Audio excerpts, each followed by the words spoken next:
Hi, everybody. Super excited to bring you all the next podcast of History 102 with our new host, Austin Paget. And today we're going to cover the English Civil War.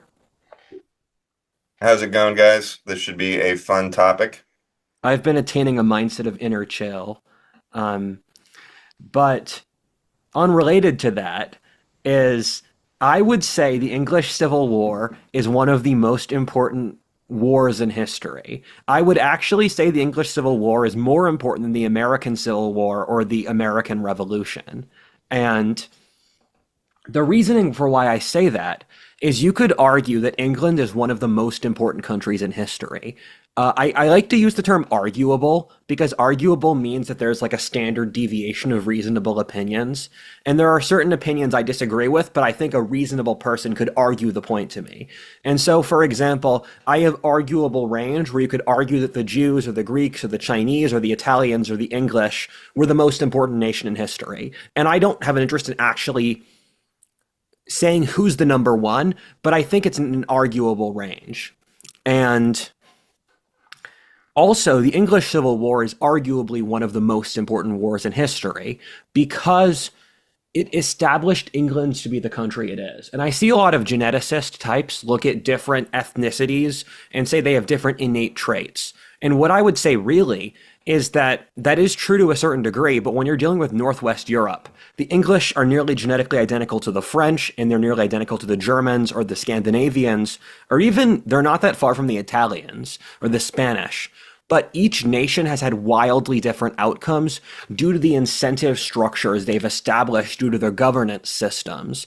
And with the English Civil War, England established a government system which allowed Britain to become the largest empire in history, the biggest colonial empire, and founding the scientific and industrial revolutions. And if the outcome of the English Civil War wasn't the way it was, none of that, or at least a lot less of it, would have happened. And we know that because we have parallels to other West European countries where their equivalents to the Royalists won, and then that outcome didn't happen. And it makes you wonder, what would a world without the Industrial Revolution look like?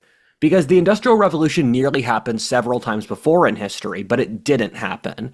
So everything around us is built off industrialization. There's a potential that if the English Civil War never happened, if the English Civil War went the other direction, that we would never have these electrical lights, we would never have the steam engine, we would never have modern medicine, because England was the country that created that process, but it was established due to particular incentives inside England due to the English Civil War.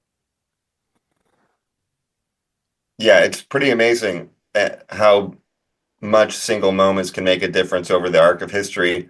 Uh, and it is ultimately driven by the underlying cultural trends and values, but the battle over the application of those values can be very touch and go, as we've Yes, seen with the yes. recent election.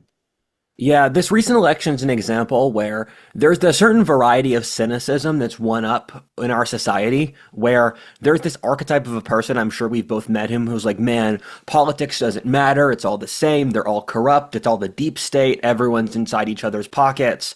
And that attitude appears wise to a man who is not wise, but the wise Right. man knows that things actually do matter. And Yes, and it's easy to point to things not mattering in the past, and you always have this is the most important election, right? And then people bring up the boy who cried wolf, yeah, and it's a very mid take to say, "Hey, have you not noticed that this boy's been crying wolf? I've tracked it. He's done it like three times in a row. How do you not remember that?" Versus trying to actually not stay inside of a pattern of thinking and pay attention to other signals. yeah. Like, is he actually afraid? Can you see fear in his eyes? Is he acting differently than normal? What other signals are you paying attention to, or are you just stuck in a frame? Yeah, yeah. And I say the English Civil War is so important because I've read the book Why Nations Fail, which is a wonderful book. Why Nations Fail is that book is like grade A propaganda for classical liberals. And I mean propaganda as an actually accurate work. Um, where Why Nations Fail, the thesis of the book is that property rights and a responsive parliamentary political system are the most important things for a society's success. And he uses the example of England, where the English Civil War is fundamentally a war between mercantilism and capitalism, and the capitalists won. And this is a theme that we talk about more so about in the 17th century video that was occurring across Europe.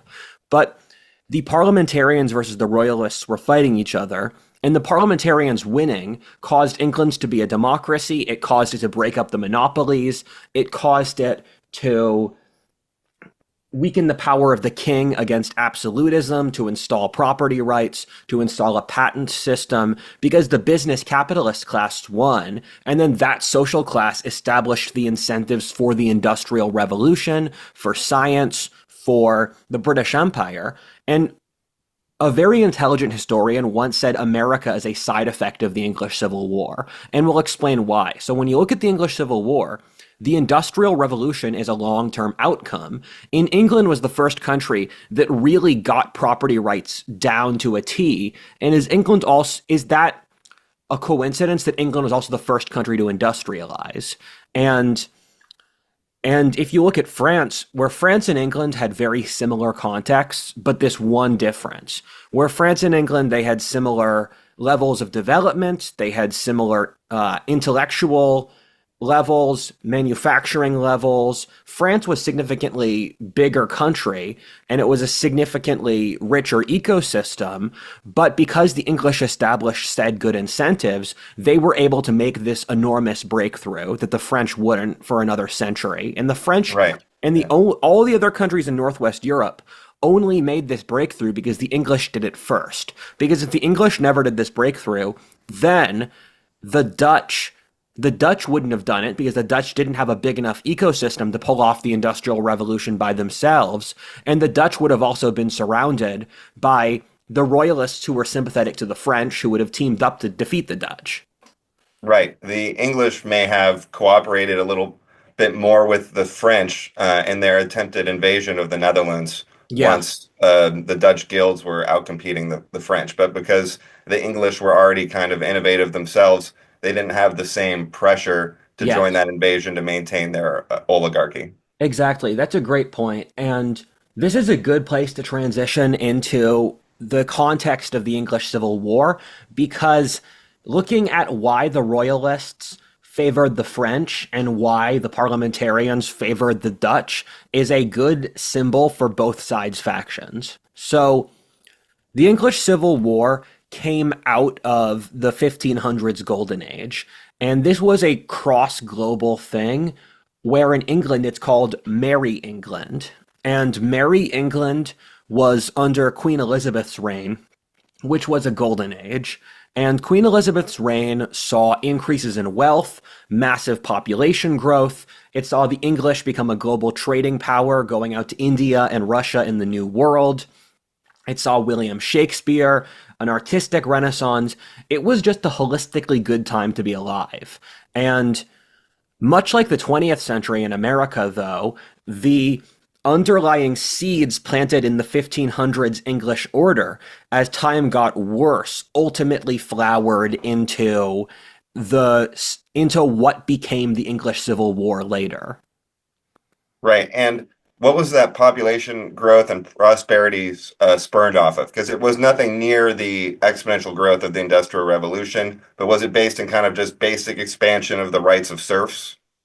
Yes, it was a combination of natural population growth with capitalism, where in the 1300s, the Black Death halved that region's population, and it took Right. 300 years to recover until the 1600s, where Europe had a lower population. In Europe at the time Columbus discovered the New World had half the population it did in the 1300s, and that's not something we're used to. The idea of an advanced studies losing half its people. And Europe over time regrew its population, and agricultural methods hadn't increased that much.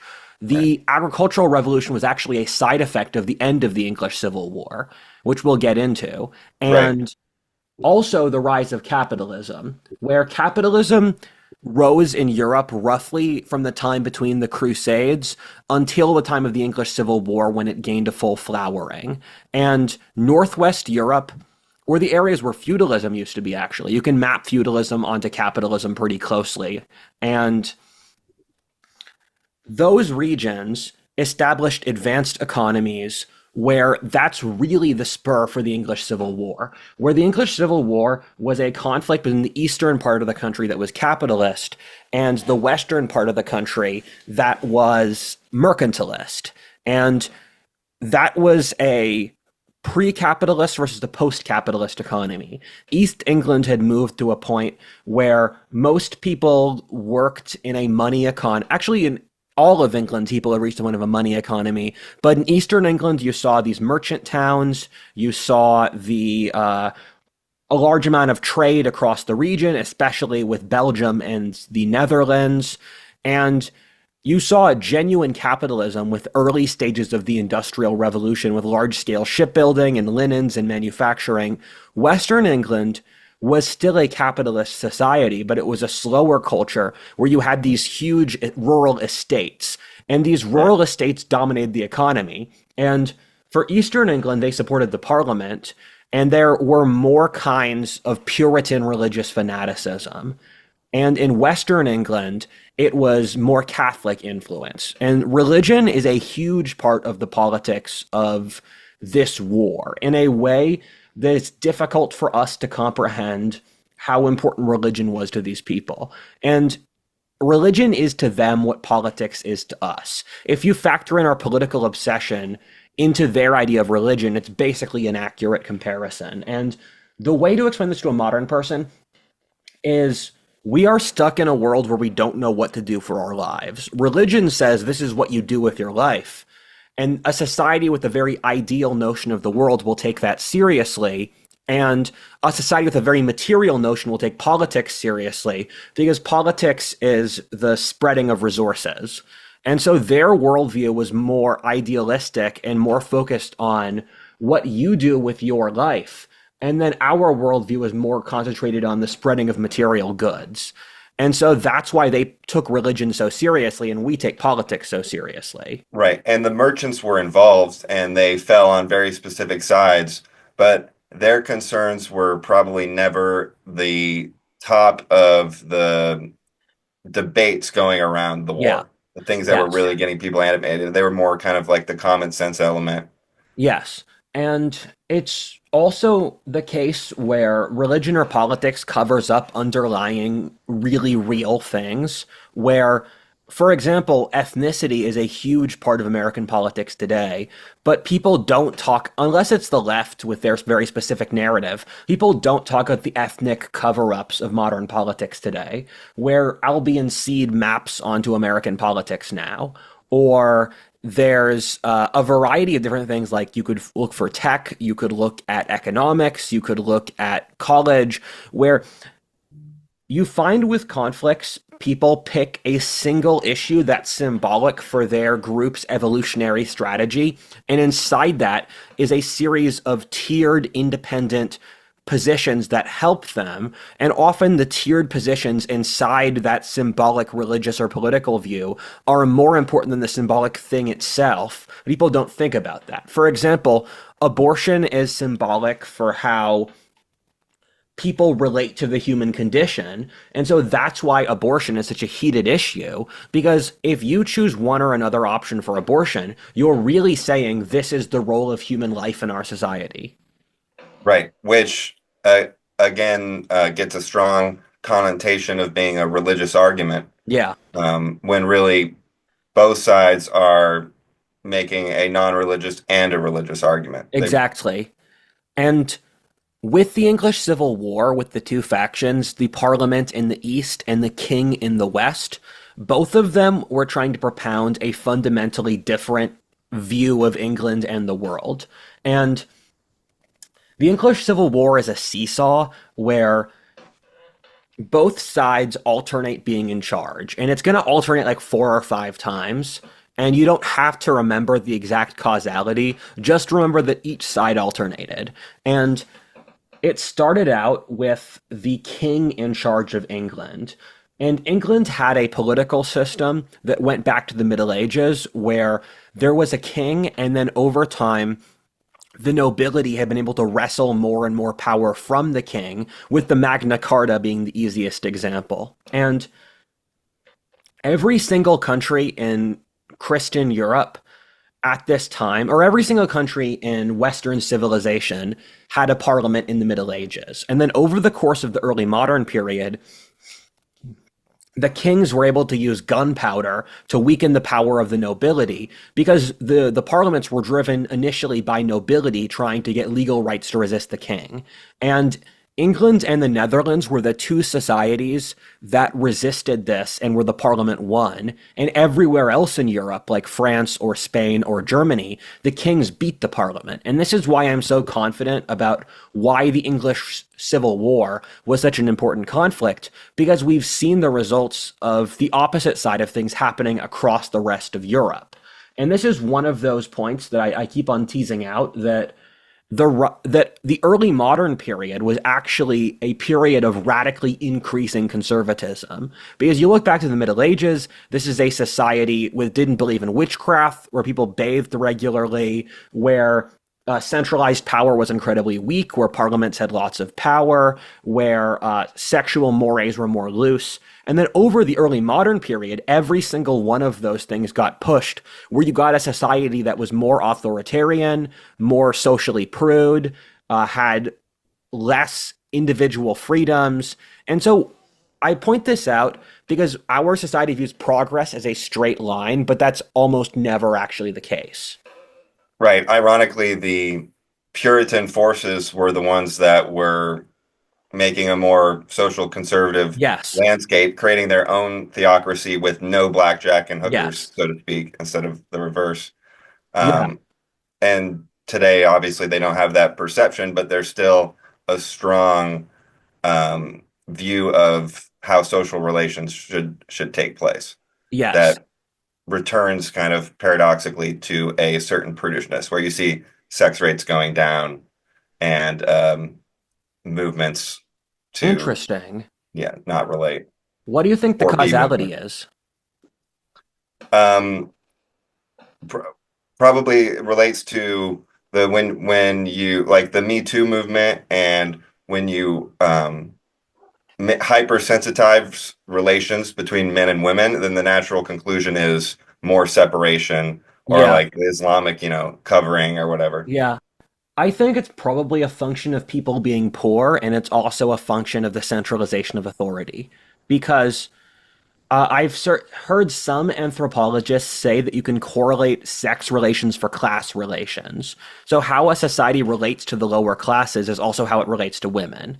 And so, if you have a society with starker social hierarchies, for example, the centralization of power, you're also going to see starker sexual differentiations. And one of the things I've consistently found reading Will Durant is you have cycling periods of prudishness and libertinism, and it happens every once in a while, and it's mostly a function of social scarcity. Where, for example, the Shakespearean period was a pretty degenerate time period. And if you read Shakespeare with the context he at the time had, he was constantly making sex jokes, he was constantly making degenerate statements, and that was because England was quite wealthy in that time period. Or England is wealthy for this whole time period, as one of the wealthiest countries in the world. But the reason the English Civil War happened is that England was facing the crisis we are currently facing, called the secular cycle. And this is one of the reasons why I find studying the English Civil War so interesting, is that it's a society which fundamentally is very similar today. And the English Civil War is one of four historic crises I use as a parallel to the Civil War I believe is about to start in America. That being the first, the English Civil War, obviously. Secondly, the American Civil War. Thirdly, the French Revolution. And fourthly, the fall of the Roman Republic. We will eventually make History 102s on all of those. And the parallels to the English Civil War of all of those, I actually think are the closest. Because there's several very interesting connections. One is that secular cycles are similar across history. And we've spoken about them before, but secular cycles are when after a period of population growth, you see the collapse in wages as the value of human labor gets cheaper. As wages collapse, you see the increase in inequality. And then as inequality gets higher and people get poorer, you see political polarization because people realize that the current system isn't working. And then with the political polarization comes religious fanaticism, and this ultimately culminates in major wars, with the crisis of the 1600s being the last real version in the English speaking world. Because the English speaking world was able to skip we were able to skip one secular cycle due to the Industrial Revolution. There was supposed to be one around the time of the Napoleonic Wars in 1848, but that didn't happen due to industrialization. And that's something that's very rare. Yeah? Well, that's an interesting point because historically it being rare would make sense because Yeah. we historically haven't had the kind of transformational changes that allow you to escape a secular cycle or avoid a Yes. Malthusian trap, right? Because that's what we're really talking about is Malthusian traps. Yes. And the modern bureaucracy and left is artificially creating a Malthusian trap Yes. that they believe in. If we can undo that trap, then we can have an industrial age type growth on top of our modern technology, which would put us in a world you wouldn't recognize in Yes. 10 years. With that's interesting because that parallel happened in the English Civil War, and societies tend to repeat their historic cycles. So the only other parallel society is skipping a secular cycle, and you can generally skip about one. You never see people skip two in a row. Because skipping two in a row means it's 600 years without a political crisis, and that's just too long. Where the fall of the Roman Republic, they were able to delay one cycle through conquering the Mediterranean, and Tsarist Russia was also able to delay a cycle through colonizing Siberia. So from 1600 until 1900, Tsarist Russia had no political disturbances, and from 500 BC until 100 BC, Republican Rome had no political disturbances. The English speakers have been able to go 400 years due to the Industrial Revolution and due to the Industrial Revolution and the colonization of the New World and Australia and Africa and stuff. And England is one of the most white pill secular cycle stories because normally what happens with secular cycles is that you have two political crises 70 years apart. And this is a generational thing. So Russian Revolution 1917, fall of the Soviet Union 1989, the First Roman Civil War 100 BC, Second Roman Civil War culminating in Augustus 70 BC. The first stage of the Hundred Years' War is 1340, second stage is 1410. And so England did have that with a political crisis in 1650 and then one in 1690. With the first, and that's a shortened time scale where you have the first English Civil War, then the Glorious Revolution, which we'll get to. But England, as a very positive sign, did not have the mass population crash normal in secular cycles, where if you look at the Black Death, Europe lost half of its population. For the 30 Years' War, Germany lost a third. France lost hundreds of thousands of people in their religious war earlier on. But in England, after the Glorious Revolution, because the English Civil War was caused by really harsh economic conditions, where due to mass inequality and poverty, we've literally done statistical reports where the average Englishman was working himself to death because the calories from hard physical labor were not paid back by the wages he got. And so you got into this equilibrium where people had to have a war because they were working themselves to death. And people hear stories about people working 90 hours a week in the 1600s. And that's an edge case, but this is the sort of thing you would have seen in Southeast Asia when you were there. And what happened in England is that they had the agricultural revolution. And the agricultural revolution is another thing that I can't overemphasize, where what happened in England and the Netherlands after their religious wars is that they established property rights. And with the property rights came an innovation in agriculture with seeds and fertilizer and animal breeding. And what this did is it doubled the wages in England and the Netherlands so that they could have the Industrial Revolution. And that didn't happen in France or Germany because they didn't have as strong property rights. And so what happened is that France careens towards the French Revolution because the French, after their religious wars, their wages only improved by a third, and in England they doubled. So in Right. France, they never had the leveling up of wages to produce a fully commercialized economy and to also export population into the cities.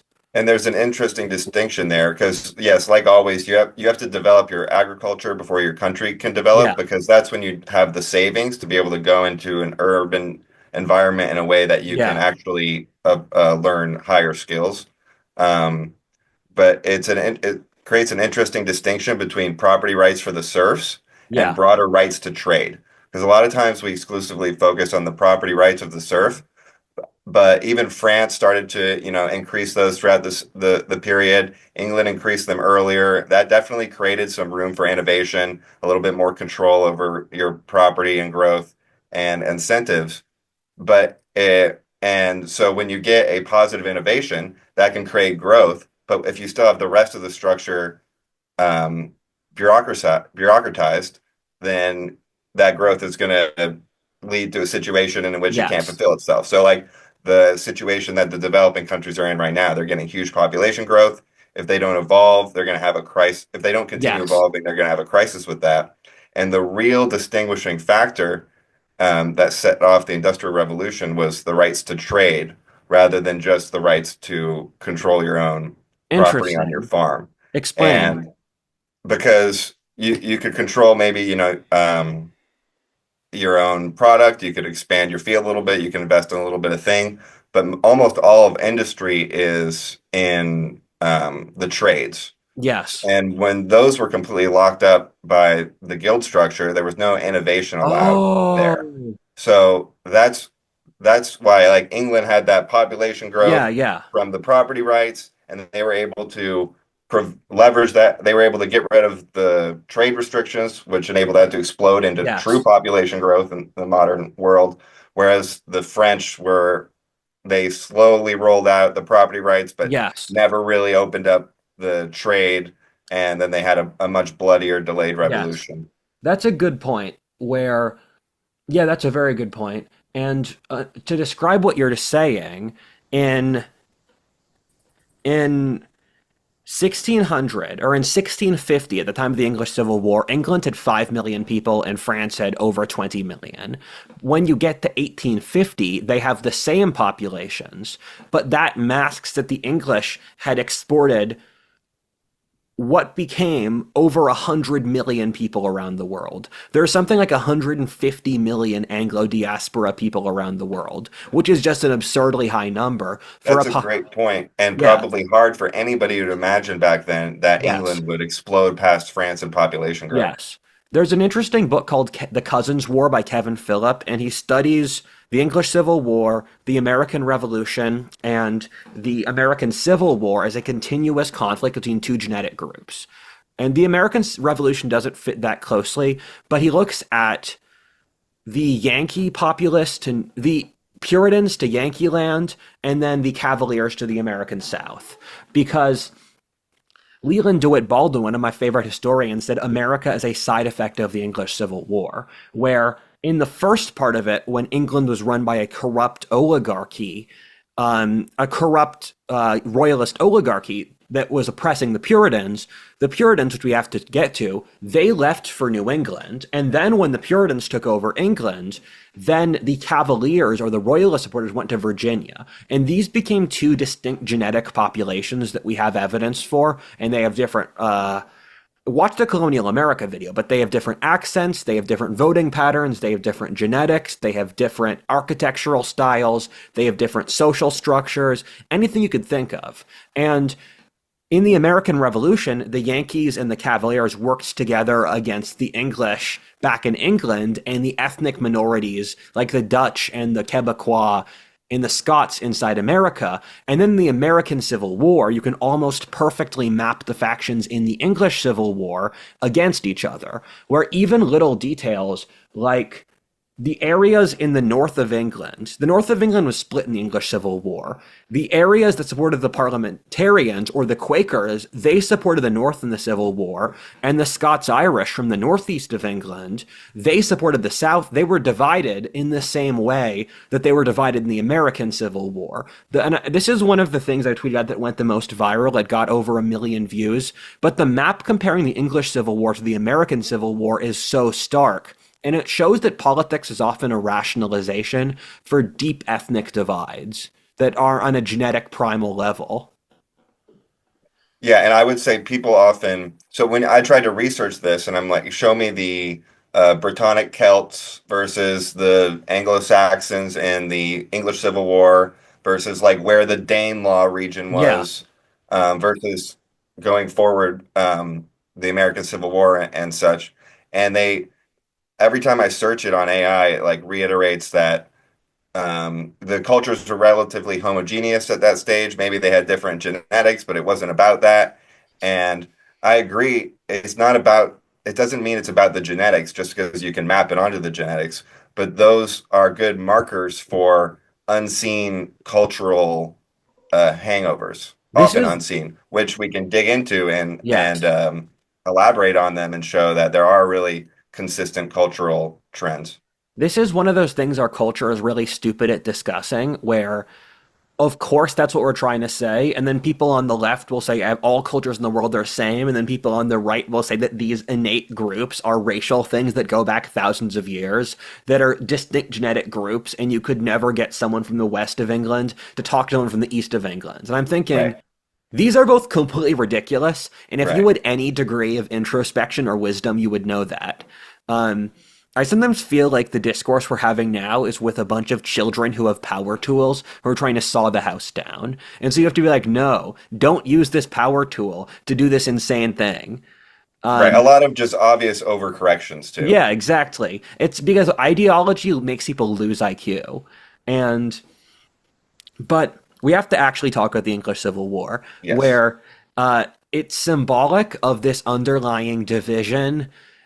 And I've said before in a previous video that I think that the most core issue in the English Civil War was monopolism, because you had this fundamental division between the king who was trying to maintain power, where he was trying to never rely on the parliament, because in the English political system, parliament is needed for taxes. And so the king knew the parliament hated him because this economic difference between the monopolist west of England versus the capitalist east of England was also underlined by religious differences. And the religious side of this is one of the most important elements that is difficult to understand. But the way it worked is that most people, or 90% of people in this ecosystem, were Protestants. But you had different varieties of Protestantism. And this is weird to talk about because Protestants today are so buddy-buddy. And Protestants are even cool with Catholics now. Catholics were really hated to a degree that's absurd. If you look at how feverish English were against Catholics, it was insane and hysterical. But inside England, the normal religion that most English were the Anglicans. And Anglicanism was a form of Protestantism relatively close to Catholicism that Henry VIII made up whole cloth because he wanted to take the monastery's land and he wanted to remarry.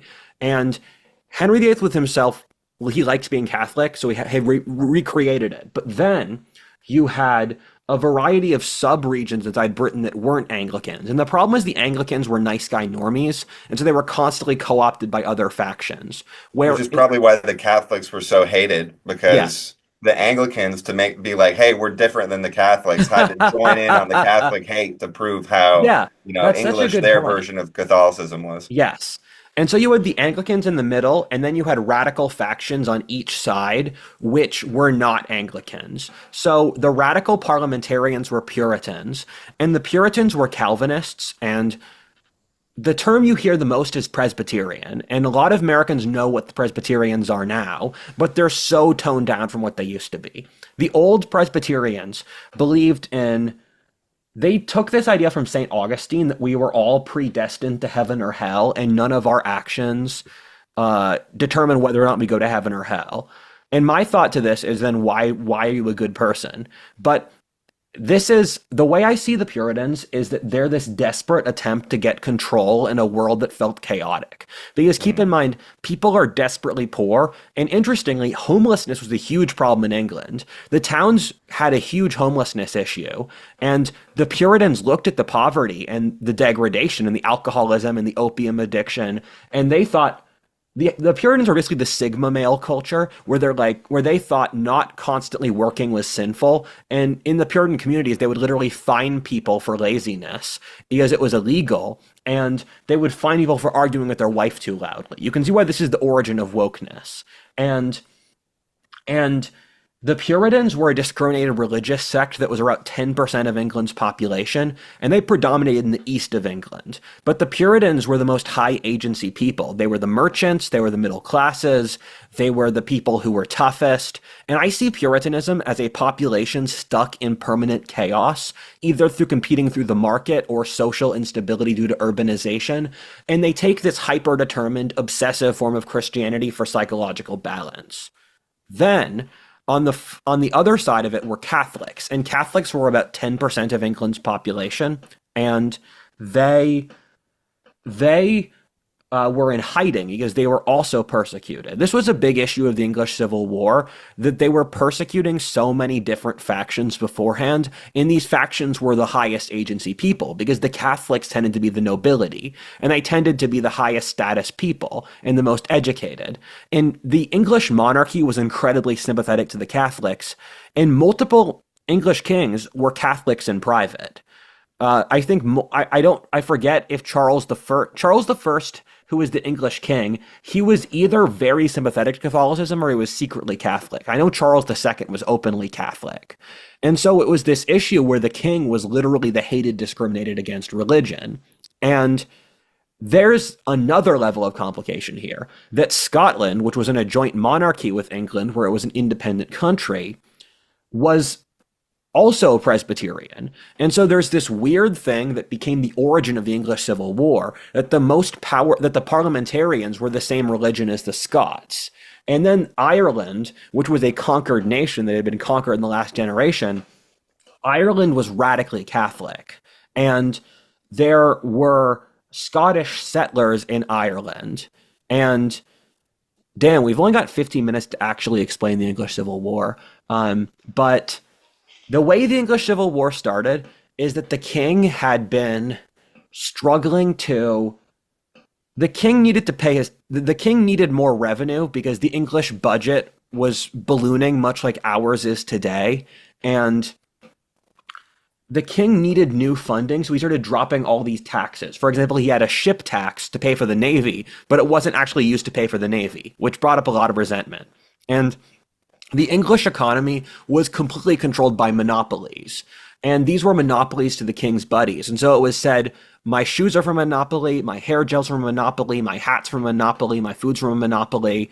And so there was this incredibly profound resentment from the capitalists in the East that they were in a system where they were actively screwed over for corrupt interests. And so the thing that ultimately started the English Civil War was the king tried to enforce Anglican documents on Scotland. And the way to see Scotland in this time period was that it was basically the Taliban. It was this hyper-conservative Calvinist state. And so Scotland said no, and Scotland launched a revolt where they invaded England. And Scotland became the theocracy run by the Kirk, or the Scots word for church. What happened at this point, though, is the King of England needed to raise an army to fight against the Scots. And he needed to get a parliament to raise taxes. He got the parliament, and then the king said, we need to raise taxes, and parliament told him no. And then the king forcibly shut down the parliament, and then the parliament formed their own independent shadow government, and thus began the English Civil War. And I've said before that I believe that this is the most plausible way that we can start an American Civil War now, but I don't want to get into that now. And the battle lines of the English Civil War are the east of the country went for the Parliament, and the west of the country went for the Royalists. And the capital of the parliamentarians was London, and the capital of the Royalists was Oxford. And the further Royalists up. were Brittonic, and they allied with the Scots, who were also more Celtic, and the German Anglo-Saxon were the So Protestant the western part parliamentary of side. England, that's more Celtic ancestry, although the way England works is most English are the same genetic group, and then once you get further west, you're edging up on Celts. Except the part of England my family's Right. from, that's the part of England my family's from. I grew up in Chester County, Pennsylvania, and from 23andMe, my family's from Chester, England, which that's anthropology in action. And Yeah. the north of Mine's from England, Leicester, in the middle. interesting. Yeah. It was a So, royalist stronghold inside of parliamentary territory. But huh. basically, just the gradient of German on the east, Yeah, and the yeah. further you go west is Yes. Brittonic, and that's the split of the Civil Yes, War between. exactly. Yeah. And the area the Quakers were from was a parliamentarian stronghold, and the northeast, like York, was a royalist stronghold. And then the Scots flip sides. And one of the first campaigns was the native Irish under the chieftain Tyrone. Under Tyrone, Mhm. they launched a revolt where they genocided the Scottish settlers, where the Irish nearly won because the conquest of Ireland was such a brutal and difficult thing. It took the English 400 years to conquer Ireland successfully. And at this point in the English Civil War, they had only barely conquered Ireland. And the English said the conquest of Ireland was the most brutal thing that they had ever tried, and the Irish were horrible to fight. And and what happened is that with the English Civil War, there's two real axes of combat, and I frankly don't find the English Civil War that interesting a war. Actually, I don't think that much cool happened in it. I apologize, but the first axis was between London and Oxford, and the second one was in the north of England, because between London and Oxford was the two capitals where they, like the American Civil War, fighting between DC and Richmond, which are really close to each other. Um, and the second one was the north of England was up for grabs because England was divided east, west, north, and the north could have gone for either side. And the parliamentarians were able to win the war, much like the American Civil War, because they made a meritocratic military where the English, the new model army that the English made actually became the model for European militaries going forward. They had drill, which the Dutch had reinvented from the Romans. They had uniforms. They had a professional military. They had coherency between cavalry and infantry. And they were also meritocratic, where the Puritans made incredibly good soldiers. And meanwhile, the Royalists were able to win victories early on, much like the Confederacy, because the Royalists had incredible cavalry due to having the Mhm. nobility fight with them. And this is why the Cavaliers are the term Cavalier, because they were so courageous. And much like the American Civil War, the Cavaliers were able to get an early advantage due to their courage and their warrior culture. Well, over time, the term someone's used from the American Civil War is that the north is like a glacier and the south is like fire, but the glacier puts out the fire. And it's this gradual, slow moving force. And there are two big battles that turned the war. One is Marston Moor in the north of England, where the Puritans were able to knock out the north of England for their faction, thus splitting off the Cavaliers from the rest of their area. Because in the English Civil War, for bizarre reasons, both of them had large areas of the north of England that were split off from their areas in the south of England. So whoever was able to connect their North English possessions would win. And then at the Battle of Naseby, the Puritans were able to crush the Cavaliers. And I'm simplifying a several-year war. And over time, the Puritans were able to seize the king, and the king was finally able to get the Scots to side with him by saying that if he won, he would convert England to Presbyterianism. And that was deeply unpopular, and it was the king's last desperate gasp before he lost.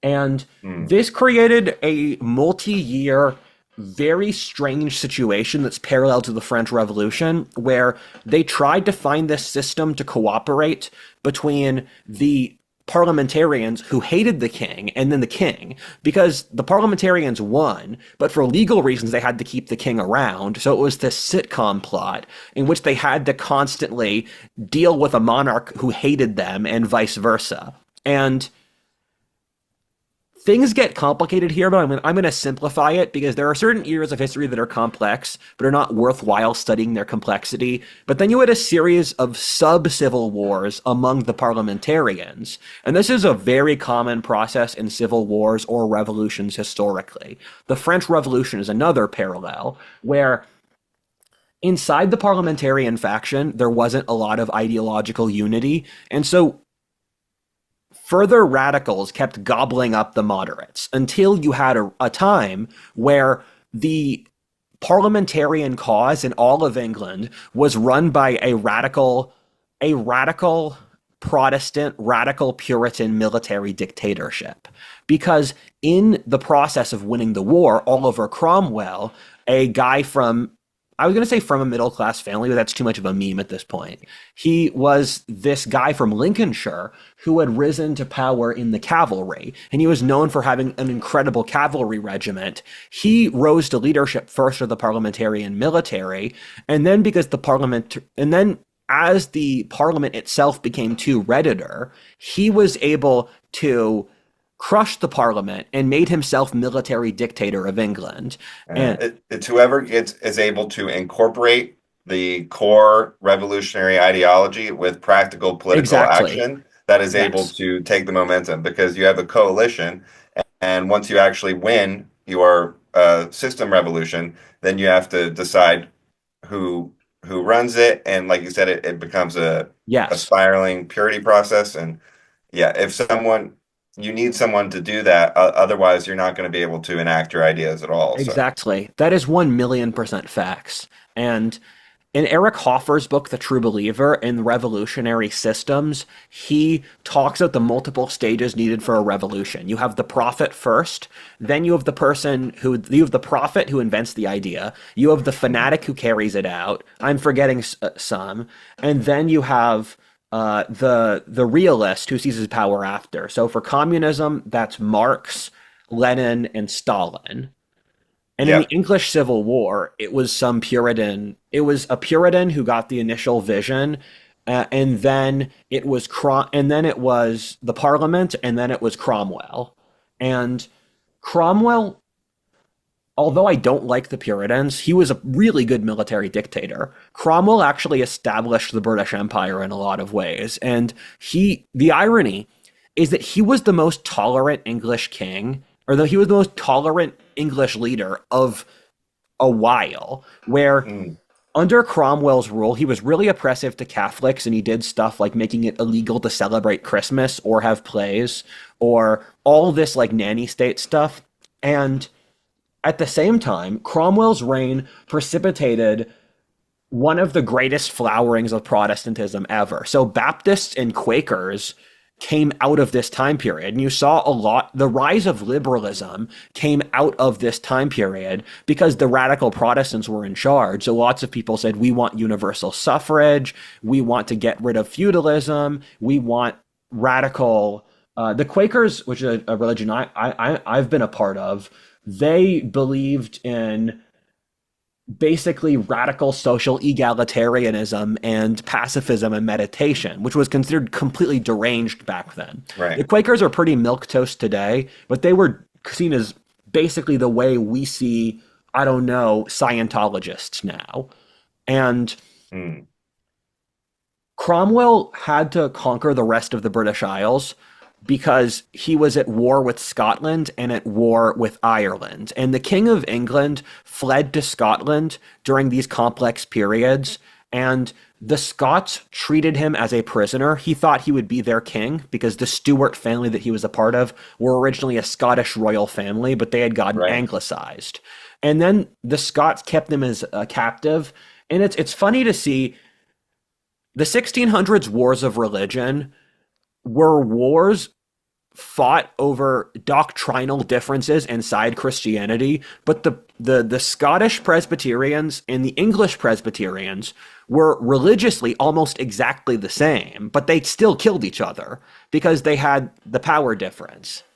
Right. That was an interesting split because it also splits on the cultural Yes, difference, right. where even though the Scottish are more similar to the Western English Yeah, genetically, they're more similar to the Eastern ideologically, and they really ultimately just ended up siding with the monarchy because it worked out for their national yes, strategy. But it exactly. is kind of interesting. You have them all aligning against the German forces, which probably you could say that's the moment they really took over the country Yes. permanently. Yes. And Cromwell raped Scotland. He just completely destroyed their society. And then Cromwell raped Ireland. And this is a huge moment in Irish history because when Ireland had been conquered earlier under James I, they had kept Ireland ruled by all these local native confederacies. The problem is that the Irish would constantly rebel, and with Cromwell, he took the gloves off and he killed a third of Ireland's population. And that's a combination of plague, through slavery, through murdering people. One of my favorite songs ever, Tobacco Islands by Flogging Molly, an Irish metal band, Mhm. is about Irish slaves being sold to Barbados in 1659. And they killed off the entire Irish ruling class because they were too difficult to deal with. And then Ireland became a permanently enserfed country where the local Irish did not have the right to an education. They did not have the Right. right to property, to vote. And Cromwell was this cruel to the Irish, and his ultimate goal was to completely genocide them and replace them with English settlers because he viewed Catholics as subhuman.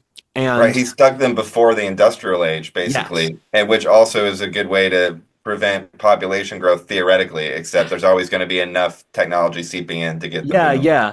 And then the Irish did fuck a lot after. Their population jumped from like half due to the introduction of the potato, Ireland's population jumped from 500,000 until until it was Right. 8 million, which is insane.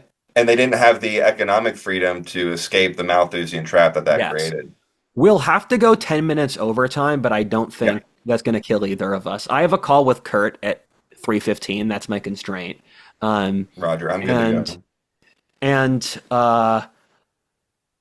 the Conquest of Ireland established the unification of the British Isles, which is an important moment because the British Isles had been fighting each other for all of the period beforehand. And once the English could unify all of the British Isles, they made the colonial empire. And keep in mind, this is the exact time period that America was being populated. And Cromwell conquered Jamaica from the Spanish, where he sent this huge expedition out to the Caribbean with the express goal of launching a crusade against the Spanish, which largely failed due to diseases killing 80% of the people. And Cromwell established the British Navy because interestingly, navies tend to be conservative in any war they are in. I don't know why. In the French Revolution, the Navy was conservative. In the Russian Revolution, the Navy was conservative. Today, the Navy is the most conservative part of the American military. And back then, the Navy were royalists. And Cromwell had to completely replace the Navy, and he built up the British Navy, which became the best Navy in history, except barring ours, of course, through getting all these army men. And the army men applied army tactics to the Navy, where they said, we're going to make you sail in ranks and barrage each other. And that actually became an important breakthrough in military strategy. And another irony of Presbyterians fighting other Presbyterians, I'm calling all Calvinists Presbyterians. It's technically Yeah. not accurate, but anyone who gets their panties in a twist about this is a loser. Where the Calvinists were in the Netherlands. They fought with the English because the English, through the English Civil War, revolutionized their economy, which then made them competitors with the Dutch, who were the most advanced economy of that time period. And so, again, the Calvinist Puritans fought the Dutch Calvinists, and they had the two Anglo-Dutch wars, which I won't get that much into, but the English eventually won the Anglo-Dutch Wars, which then paralleled England's later total dominance over the Dutch and everything, while the Dutch had been the wealthiest and most technologically and philosophically advanced country earlier. Right. And then people get a little upset about the theology of the Calvinist if you make certain claims because it's a label, and even Yes. if more Calvinists are predeterministic, there's going to be 10% that have a free will kind Yes. of Yes. argument inserted in there. But generally speaking, um, that's the way it is. Yes. And did you want to break down the groups real quickly in the English Civil War and how they kind of relate to modern politics, like the Yes. levelers, the social equality Yes. aspect, the Gini coefficient. So, factions in the English Civil War, you have the East English Puritans, they populated New England. You have the West English Cavaliers, which populated the American South.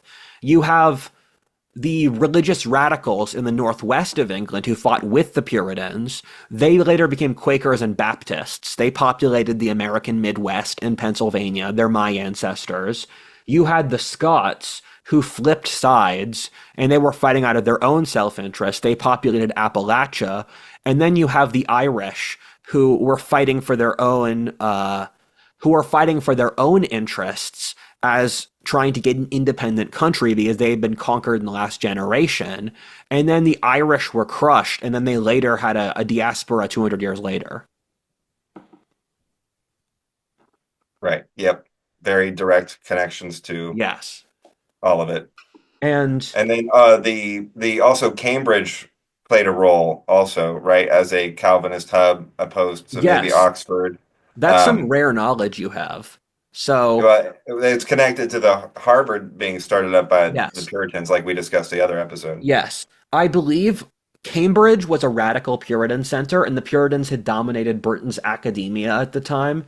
And they established the Northeastern universities like Yale and Harvard that have become dominant in America today. Well, I believe Oxford was the center of the Cavaliers.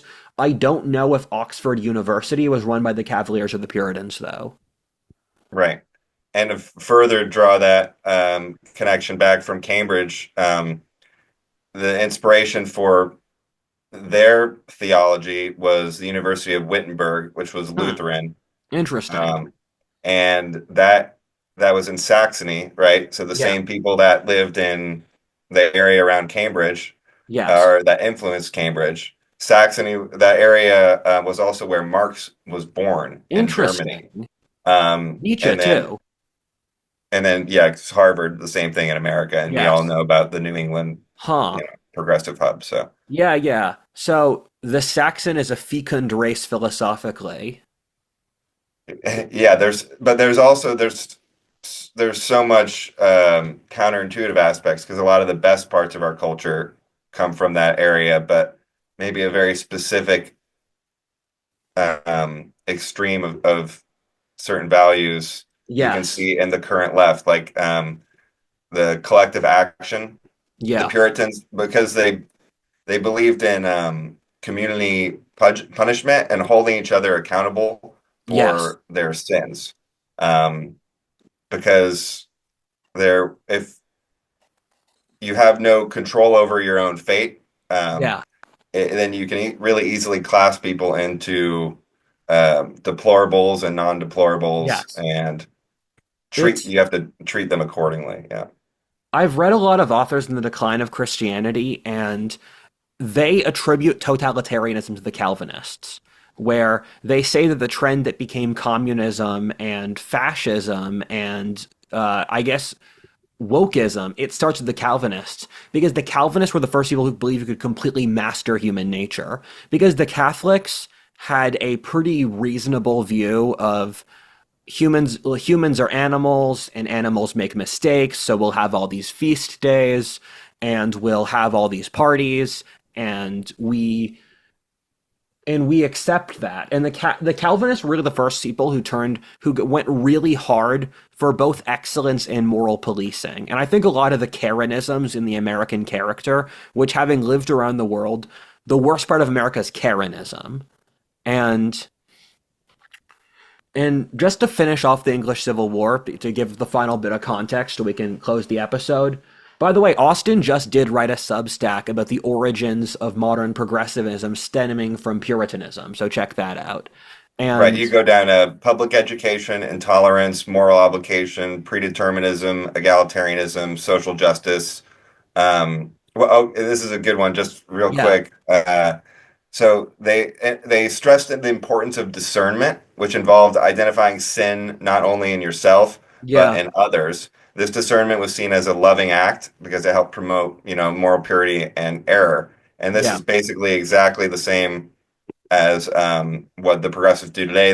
They want to identify what you're doing wrong. They want to have struggle yes, sessions identifying what they're doing wrong, exactly. and they use the same exact terminology. So the Puritans would talk about justice and judgment, Yes, and the left talks about social justice and accountability. Accountability is the exactly. same as judgment, and they both described judgment or accountability as being rooted in love. You have corporate justice, equity, diversity consultants describing Yes, accountability as being the love language of social change. you're So right.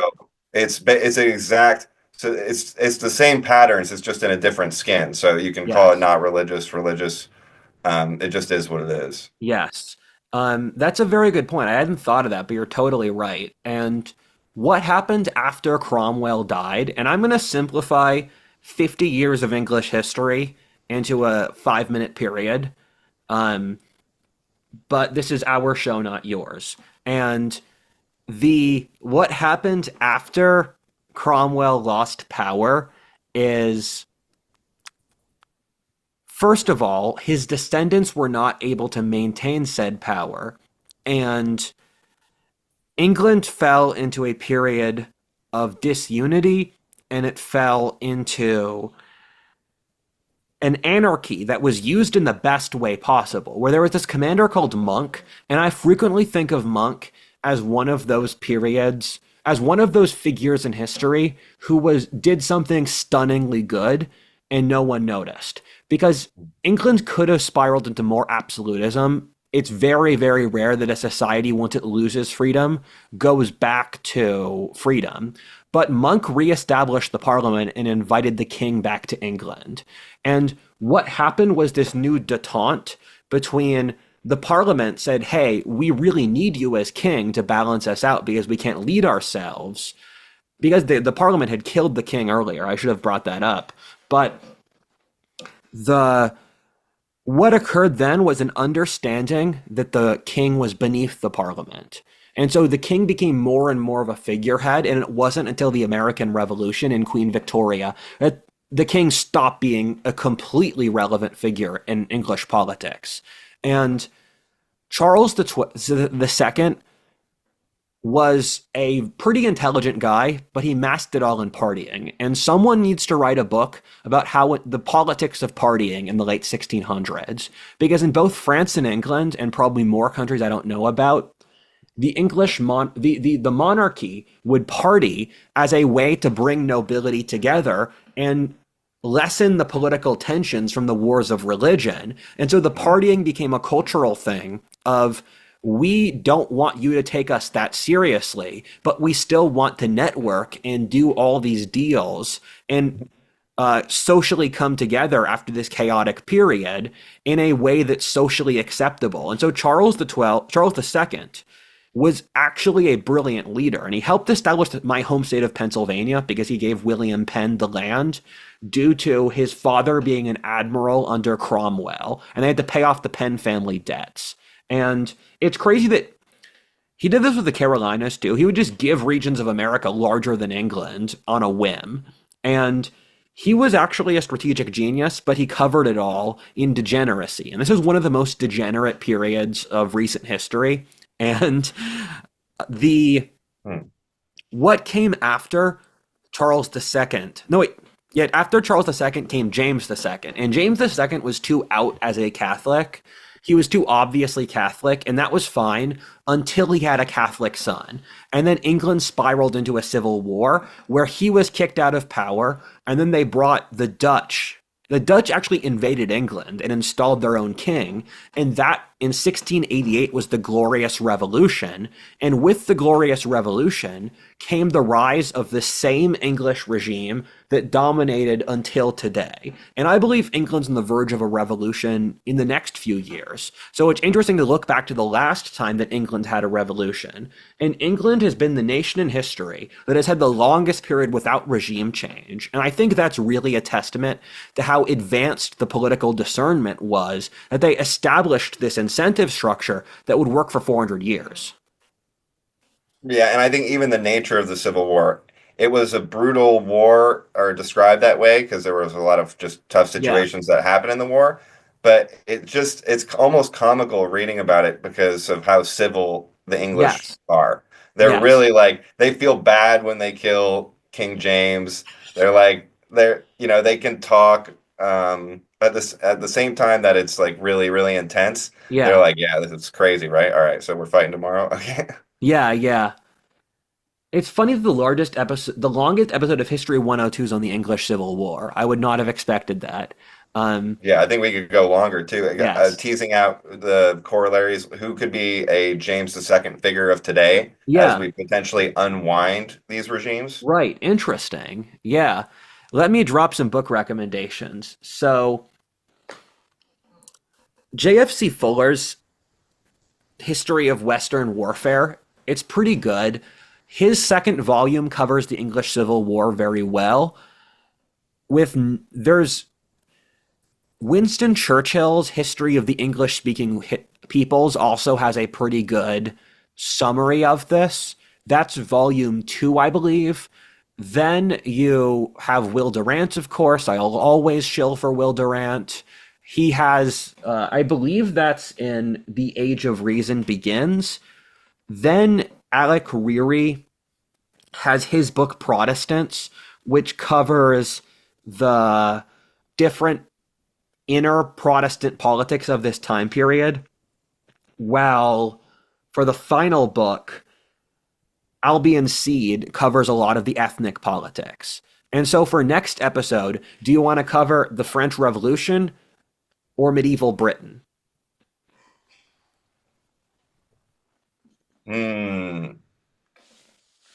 Might have to think of it. Medieval Britain might track better, but the French Revolution is also a piece we're missing to elaborate on our exploration to the relations to the modern politics Yes. and the modern left. So let's see what the comments say too. Okay, sounds good. Catch you later, man. All right, see you.